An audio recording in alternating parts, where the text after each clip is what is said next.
Гордоста на македонската армија, вториот механизиран пешадиски батаљон го одбележа денот на своето формирање. Приликата беше искористена за промоција на кадровските и борбени потенцијали на батаљонот. Батаљонот е опремен со современи борбени и неборбени средства кои овозможуваат успешно извршување на дадената мисија. Во оваа прилика сакам да потенцирам неколку тежични активности кои вториот механизиран пешадиски батаљон успешно ги реализира во изминатиот едногодишен период.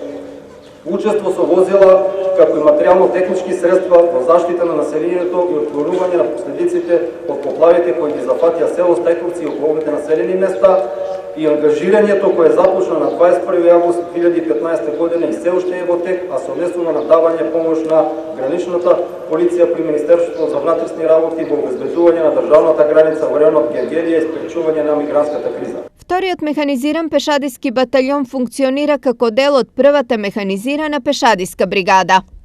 Вториот механизиран пешадиски батаљон, заедно со сите единици од првата механизирана пешадиска бригада, представува главна борбена сила на армијата на Република Македонија, каде се сконцентрирани најголемиот дел од борбените капацитети на армијата. Нашата основна заедничка мисија е одбрана на независноста и територијалниот интегритет на татковината, но исто така наша мисија е и да им помагаме на граѓаните, на институциите на Република Македонија секогаш кога тие ќе имаат потреба во тоа.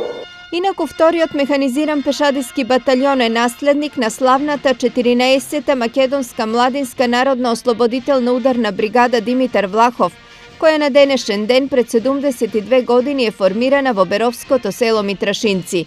Својот борбен пат оваа бригада го започнала на 18 септември 1944 година во реонот на селото Будинарци, со задача да го запре напредувањето на фашистите кон Виница, а го завршува на 15 јуни 1945 година, кога со параден марш влегла во Скопје.